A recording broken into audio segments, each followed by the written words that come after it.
Bab 3212. Petunjuk krisis. Alasan saya berada di sini hampir sama dengan alasan Anda. Wajah Lin Yi tampak muram, seperti bongkahan es yang tak mencair.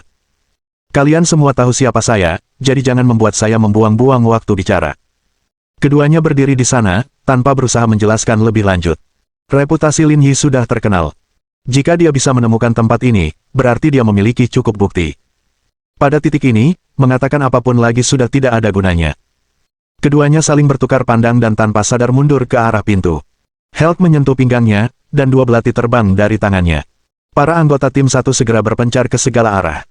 Keduanya, memanfaatkan kesempatan itu, bergegas menuju pintu.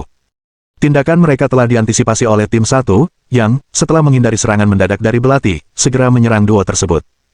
Menyadari situasi yang tidak menguntungkan, Helk dan Osley juga menghunus senjata mereka. Dentang! Dentang! Dalam sekejap mata, kedua pihak terlibat dalam pertempuran, tanpa mampu membedakan mana yang lebih baik. Tim 1, berdasarkan rumor yang beredar, tampaknya tidak begitu mengesankan. Helk mencibir dingin. Niat membunuh terpancar dari matanya, seolah mengabaikan tim 1. Tepat saat itu, sebuah bayangan melesat, bergerak dengan kecepatan luar biasa, mencapai Helk bahkan sebelum dia sempat bereaksi. Jadi, bagaimana pendapatmu tentangku sebagai pemimpin? Lin Yi mencengkeram kepalanya dengan tangan besarnya dan langsung menekannya ke tanah. Dengan tangan satunya, dia mengeluarkan belati hitam dan menusukkannya tepat ke perut Helk. Mata Helk membelalak, teror tergambar jelas di wajahnya, diselimuti rasa takut seperti udara di sekitarnya. Dengan cepat, Helk menyerah dan berhenti berjuang. Dia tahu bahwa saat ini, apapun yang dia lakukan tidak akan berarti apa-apa.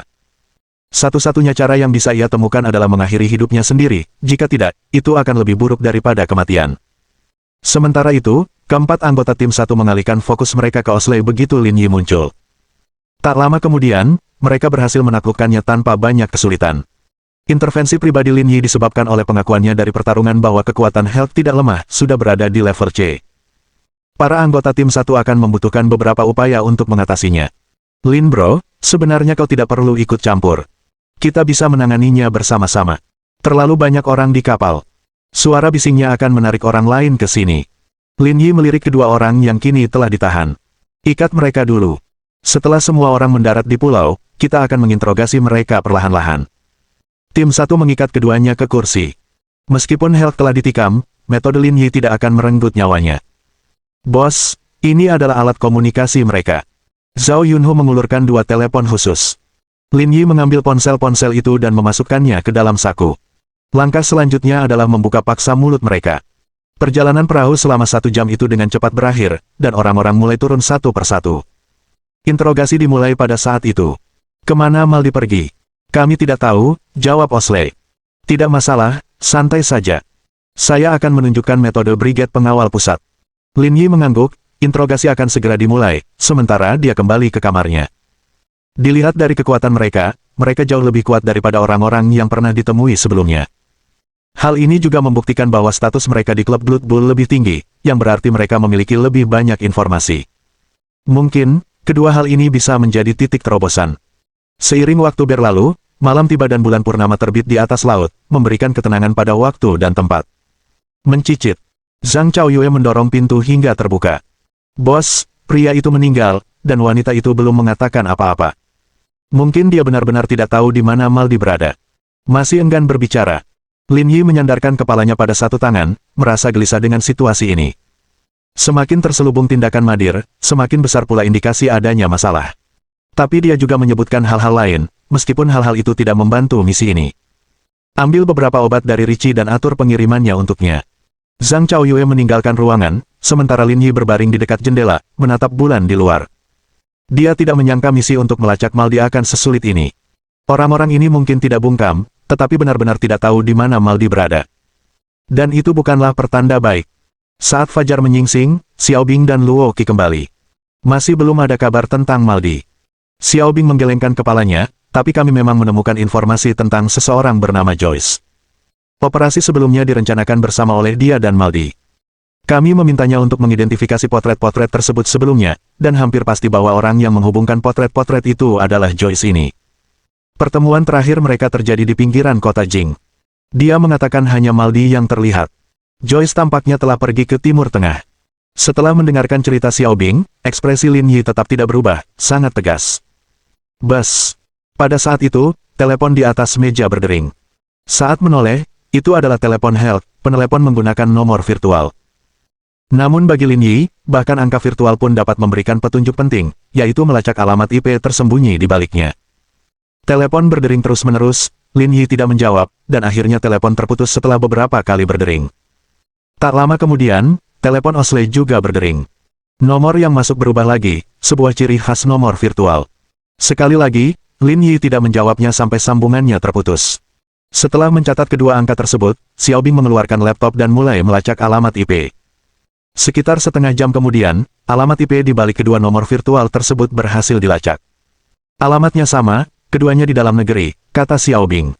Lin Yi bergumam, lalu tiba-tiba berkata, "Singkirkan dia dan kembalilah ke negara ini sekarang." Kembali ke negara ini. Keputusan itu mengejutkan kedua wanita tersebut. "Aku merasa ada sesuatu yang tidak beres," kata Lin Yi. "Meskipun kita berada dalam ketidakpastian dan memegang kendali, kita juga sedang dibatasi." Setelah jeda, Lin Yi melanjutkan. "Maldi punya misi baru dan tidak akan berada di sini untuk sementara waktu. Jika kita terus menunggu di sini, kita akan kelelahan. Aku akan meminta Richie untuk berjaga di sini, dan kita akan kembali ke pedesaan." Lin Yi menelepon Richie menggunakan ponselnya. Setelah memberikan penjelasan tentang situasi di sini, dia berjalan keluar dari kamar tidur. Saat itu, kedua jenazah telah ditangani, dan noda darah di tanah telah dibersihkan tanpa meninggalkan jejak. "Ayo kita pergi, berpencar, dan bertemu di bandara." Di tengah malam yang luas, tim satu meninggalkan perahu, menghilang ke dalam kegelapan. Bab 3213. Peringatan penuh. Di pinggiran kota Jing, di dalam sebuah sedan hitam, Maldi dan Joyce duduk di dalam mobil. Butiran salju ringan melayang dari langit, dengan lingkungan sekitar yang tandus dan sepi, hanya sesekali seekor burung pipit terbang melintas. "Apakah ada kabar dari pihak Health?" tanya Maldi. Joyce menggelengkan kepalanya, "Tidak bisa dihubungi, sama halnya dengan Osley, kurasa sesuatu mungkin telah terjadi pada mereka." Maldi mengumpat sambil membanting tinjunya ke sandaran tangan di sampingnya, "Siapa yang melakukan ini?" "Sekarang bukan waktunya untuk mengkhawatirkan hal-hal ini," kata Joyce tanpa ekspresi. "Kamu sedang memikirkan apa lagi?" "Tidak banyak, hanya penasaran kemana mereka menghilang." "Seingat saya, kontak terakhir terjadi ketika mereka sedang menuju Rock Island," kata Maldi. "Jika sesuatu terjadi pada mereka, mungkin itu di Rock Island, di atas kapal, atau di Pulau Tilia." "Kemungkinan berada di Rock Island atau di atas kapal sepertinya kecil," kata Joyce. "Jadi menurutmu sesuatu terjadi pada mereka di pulau itu?" "Saya tidak bisa memastikan, tetapi saya selalu penasaran siapa pelakunya." Joyce melanjutkan. "Secara logika, hanya Brigade Pengawal Pusat yang punya alasan untuk melakukan ini, tetapi saya dapat meyakinkan Anda, operasi sebelumnya tidak meninggalkan jejak, bahkan jika Brigade Pengawal Pusat mencurigai kita, mustahil bagi mereka untuk membunuh secara langsung. Bahkan jika mereka ingin membunuh, mereka mungkin tidak akan mampu melakukannya," kata Dimaer. "Mereka yang menjalankan misi di pulau itu adalah tim ketiga dari Brigade Pengawal Pusat, sekalipun kemampuan Health tidak sebaik pemimpin mereka, dia tetap bisa melarikan diri. Flame Dragon sedang menjalankan tugas peningkatan di pulau itu, dan mustahil bagi kedua kelompok untuk bertemu. Anggota tim pertama masih berada di Zonghai, tidak ada yang memiliki kemampuan untuk membunuh Health. Jadi, semua tempat ini memang unik." Joyce mengingat kembali situasi baru-baru ini, tetapi ketika saya menelepon mereka berdua, tidak ada yang menjawab, yang merupakan sinyal berbahaya. "Anda mengetahui situasi di pulau itu, ada banyak tempat di mana komunikasi tidak mungkin dilakukan, dan tentu saja, ada kemungkinan terjadinya insiden," kata Maldi. "Rencana kita harus berjalan dengan cepat. Saya sudah mengirim seseorang untuk mengikutinya, siap bertindak ketika waktunya tepat," kata Maldi. "Orang-orang yang Anda bawa masuk seharusnya tidak akan mengalami masalah, kan? Sama seperti sebelumnya, tapi kali ini lawannya bukan tim utama, peluang kami cukup bagus." Maldi mengangguk, lalu berkata, "Awasi juga dari pihakmu, si Jalang Afluo itu mungkin akan ikut campur. Sudah ada orang yang mengawasi dengan cermat." Joyce melihat arlojinya, "Sudah sekitar tengah malam, kita akan beraksi besok malam." Pagi-pagi sekali keesokan harinya, Qiu Yuluo dan Tao Cheng tiba di kantor Liu Hong. "Kalian berdua tahu tentang delegasi ini, kan?" tanya Liu Hong sambil memegang sebatang rokok. "Apakah benar-benar ada hubungannya?" tanya Qiu Yuluo dengan terkejut. Liu Hong mengangguk, "Tim kelima telah menghubungi mereka, dan setelah konfirmasi berulang kali, teks-teks di atas dipastikan mirip dengan teks-teks dari sebuah suku rahasia, jadi masalah ini sekarang berada di tangan kita." Sambil menjentikkan abu rokok, Liu Hong memandang mereka, lalu berkata, Kalian berdua tetapkan peran yang bertanggung jawab atas keamanan operasi ini, dan pergilah untuk memeriksa hal-hal terkait. Serahkan saja padaku, kata Qiu Yuluo. Tim keempat baru saja kembali dari pulau dan belum sepenuhnya pulih, untungnya, ini juga merupakan kekuatan tim kedua kami. Kalau begitu, aku tidak akan bersikap sopan padamu, Tao Cheng menguap, jelas sekali dia tidak tidur nyenyak. Meskipun mereka tidak pergi, masih ada tugas lain. Liu Hong menjentikkan puntung rokok dan berkata, kemarin Lin Yi menelepon lagi, meminta kami untuk mengawasi situasi di rumah, tetapi dia tidak menyebutkan hal spesifik, hanya menyuruh mereka untuk berhati-hati.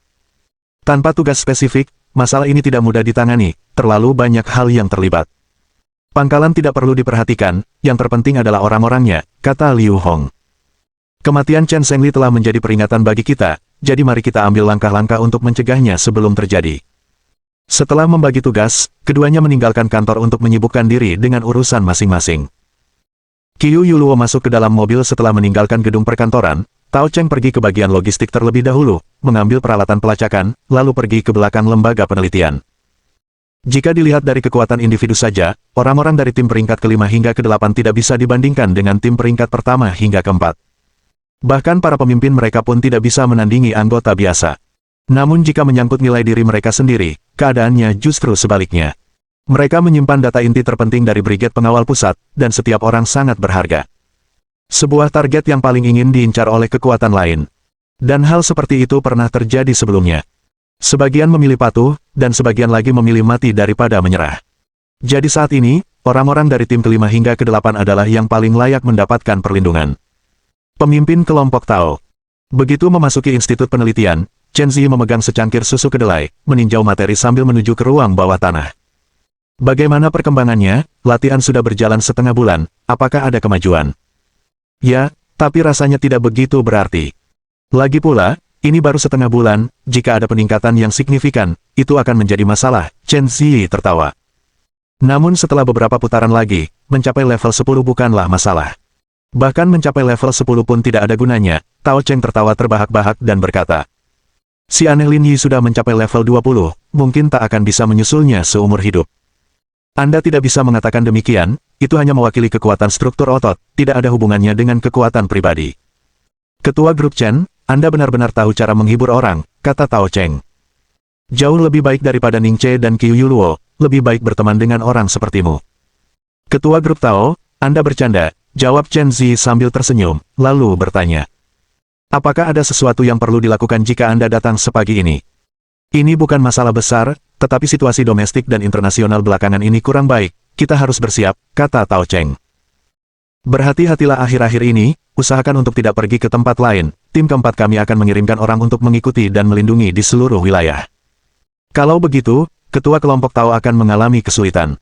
Tidak sulit sama sekali, kalianlah yang benar-benar bekerja keras, kata Tao Cheng sambil menyalakan rokok. Kemudian dia membuka kotak hitam yang dibawanya. Dia menyerahkan kepada Chen Zi sebuah alat pelacak berwarna hitam seukuran biji kedelai. Apakah ini seserius itu? Apakah kita benar-benar menggunakan ini? Ini pesan dari Lin Yi, lebih baik berhati-hati. Sejak insiden dengan Chen Zhengli, Brigade Pengawal Pusat mengembangkan alat pelacak kecil ini. Dalam situasi khusus, bantuan ini didistribusikan kepada individu setingkat pemimpin kelompok untuk mencegah terulangnya tragedi masa lalu. Chen Zi mengambil alat pelacak dan corongnya, menggabungkannya, lalu memasukkannya ke dalam mulutnya. Meskipun agak tidak nyaman, mereka sudah terbiasa dengan hal itu. Silakan lanjutkan tugas kalian, saya akan memberitahu yang lain tentang ini. Bab 3214.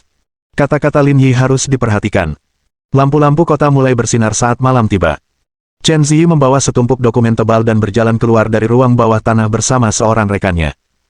Wang kecil, susun daftarnya saat kamu kembali dan kirimkan ke grup besok, kata Chen Zi. Atur agar orang-orang datang untuk pelatihan besok. Baiklah, Kak Chen.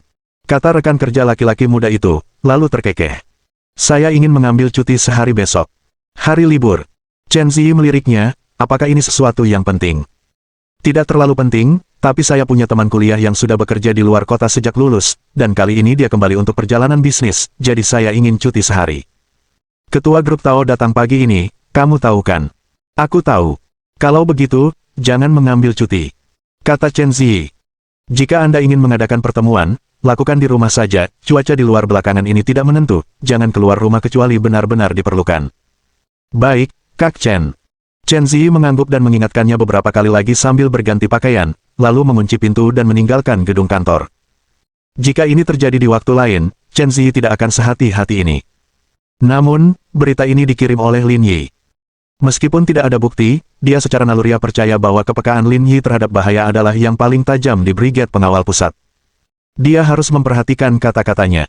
Mobil Chen Ziyi adalah Audi A7, garis bodi fastback-nya sangat mudah dikenali, sangat cocok dengan aura pribadinya. Meskipun mobil itu tidak murah, mengingat status Chen Ziyi, siapapun yang berani mempostingnya secara online untuk melaporkannya akan dipanggil untuk diajak bicara keesokan harinya. Sepanjang perjalanan, Chen Ziyi kembali ke Taman Huike. Komunitas ini dibangun dalam beberapa tahun terakhir, ukurannya tidak besar, hanya terdiri dari 16 bangunan, yang terbagi menjadi 2 bagian. Bangunan 1 hingga 4 termasuk dalam fase pertama dan tidak dijual kepada pihak eksternal. Hampir semua penduduk di sini seperti Chen Ziyi, memiliki latar belakang dan status khusus tertentu.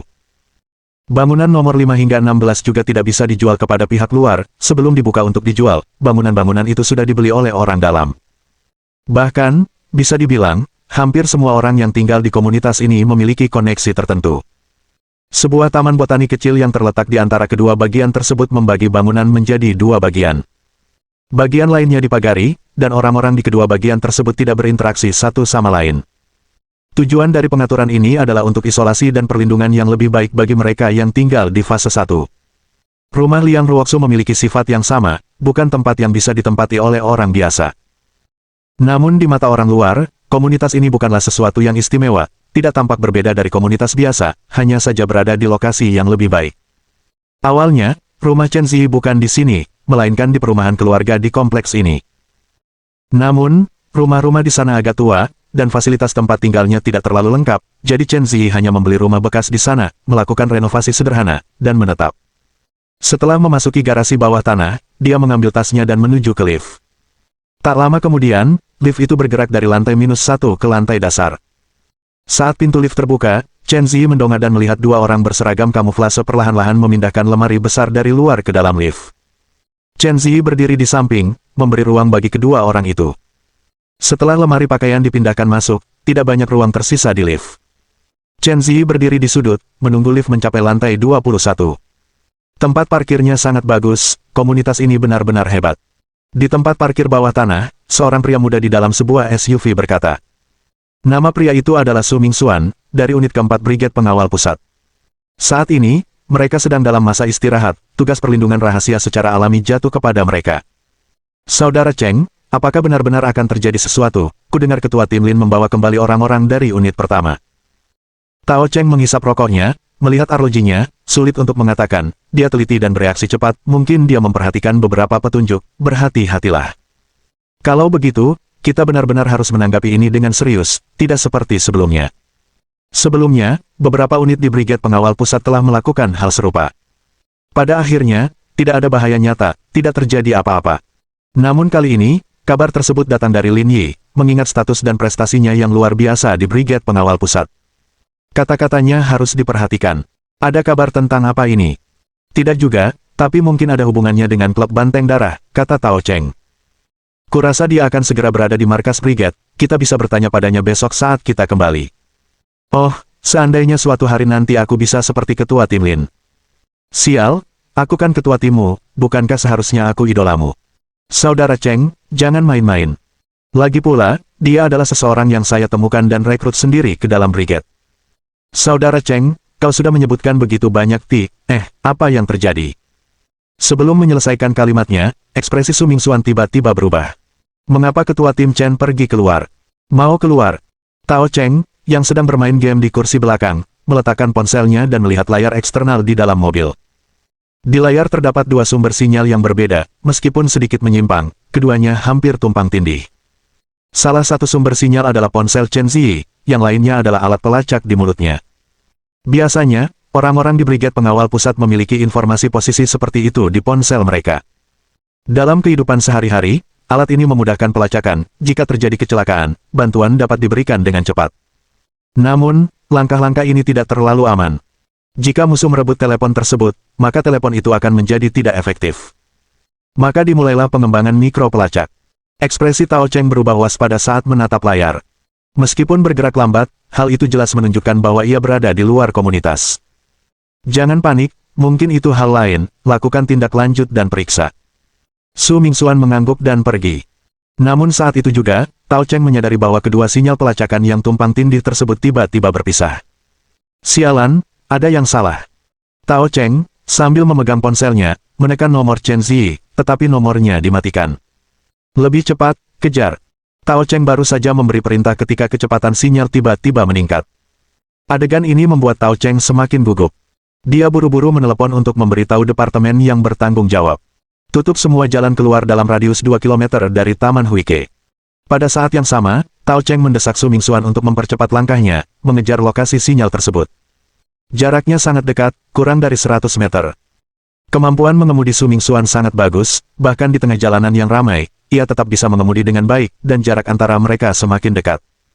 Namun tepat pada saat itu, sebuah SUV di depan tiba-tiba berpindah jalur, bertabrakan dengan mobil Tao Cheng. Bab 3215. Lempar pancing panjang untuk menangkap ikan besar. Bang! Terdengar suara benturan keras. Mobil Tao Cheng keluar jalur, hampir menabrak tiang listrik di pinggir jalan. Pemandangan berbahaya ini membuat para pejalan kaki kebingungan dan ketakutan. Karena itu sama sekali tidak terlihat seperti kecelakaan, melainkan lebih seperti seorang maniak yang membalas dendam kepada masyarakat. Apakah mobilnya masih bisa jalan? Tanya Tao Cheng dengan tergesa-gesa. Mobil ini bisa berjalan, tidak masalah besar. Tao Cheng memecahkan kaca jendela mobil dengan satu pukulan, menarik pistol dari tubuhnya, dan berteriak keras. Dor dor dor. Begitu kata-katanya selesai diucapkan, beberapa tembakan dilepaskan. Terdengar suara ban meledak, dan SUV di depan langsung kehilangan keseimbangan dan terguling. Hentikan mobilnya, saya akan keluar, kita akan tetap berhubungan lewat telepon. Su Mingxuan mengerem mendadak, Tao Cheng segera keluar dari mobil dan bergegas menuju SUV yang terbalik. Ada dua orang di dalam mobil, keduanya sudah berdarah akibat luka di kepala. Dor dor. Tao Cheng tak berlama-lama bicara, menembakkan dua tembakan berturut-turut ke kaki mereka, menghentikan gerakan mereka, lalu berbalik dan bergegas ke mobil pribadi terdekat, sambil mengeluarkan kartu identitasnya. Departemen Fungsi Khusus, saya perlu menyita mobil Anda, keluar. Melihat Tao Cheng dan kejadian-kejadian di sekitarnya, pengemudi itu benar-benar terkejut.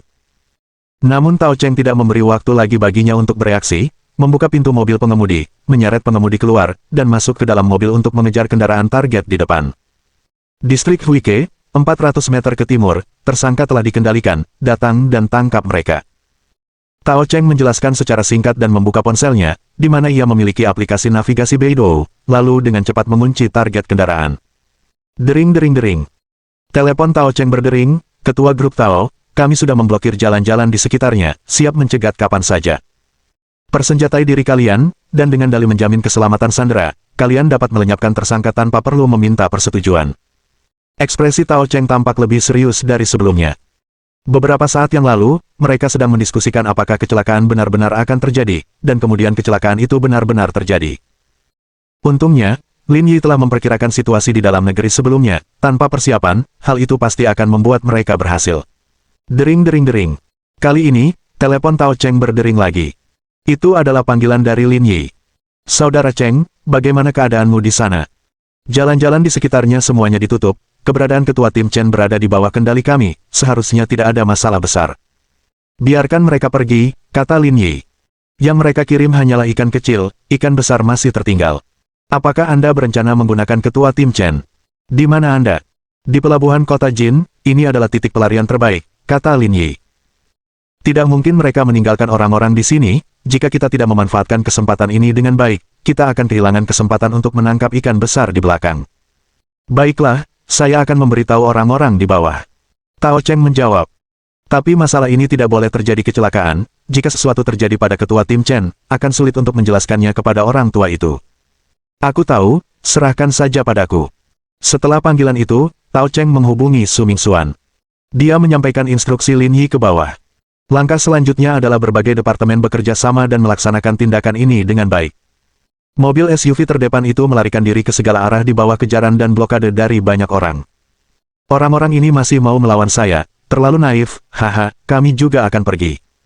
Pria berjanggut besar di Land Cruiser paling depan tertawa terbahak-bahak. Menurutnya, para pengejar di kaca spion itu seperti sekelompok semut yang bergerak lambat. Matanya penuh dengan ejekan dan penghinaan. Kita masih belum meninggalkan wilayah perkotaan, jangan lengah. Pembicara itu duduk di kursi penumpang. Bertubuh ramping, pistol di tangan, mengamati segala sesuatu di sekitarnya dengan tatapan dingin. Chen Ziyi diikat tangan dan kakinya, lalu ditempatkan di kursi belakang. Saat itu, mulutnya dilakban, dia benar-benar dalam keadaan tidak sadar.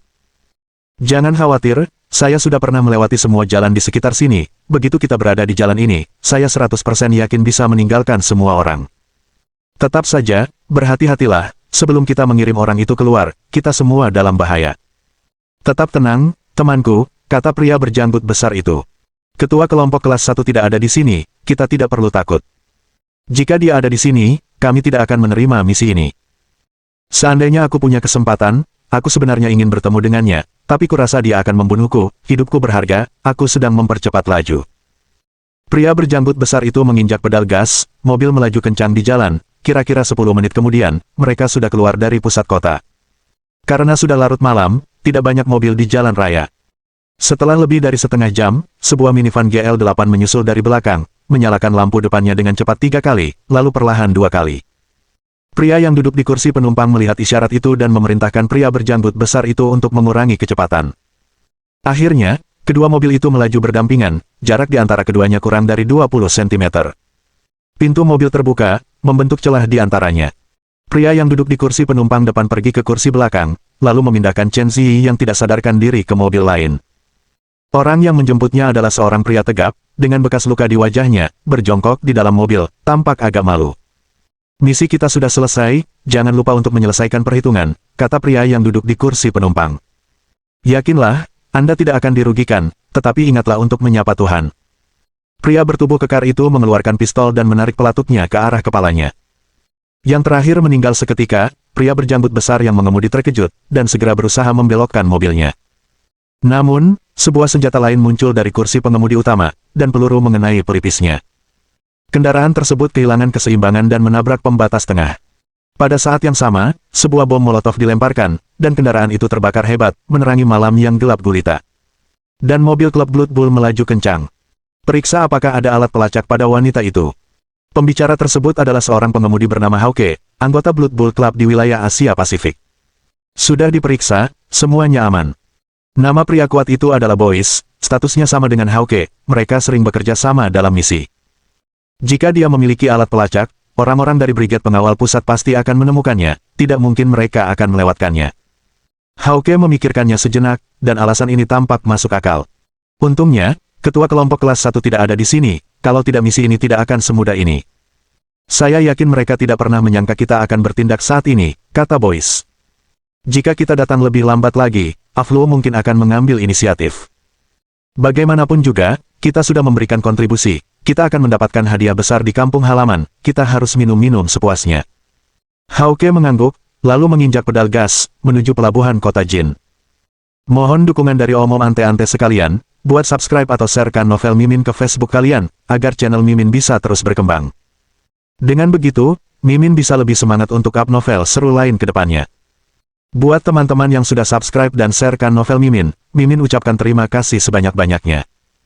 Sekiranya teman-teman menghadapi masalah video diputar dalam bahasa Inggris, coba tukar kepada bahasa Indonesia original melalui cara ini. Semasa mendengarkan, pencet tombol setting di atas kanan video, pilih audio track dan tukar bahasa.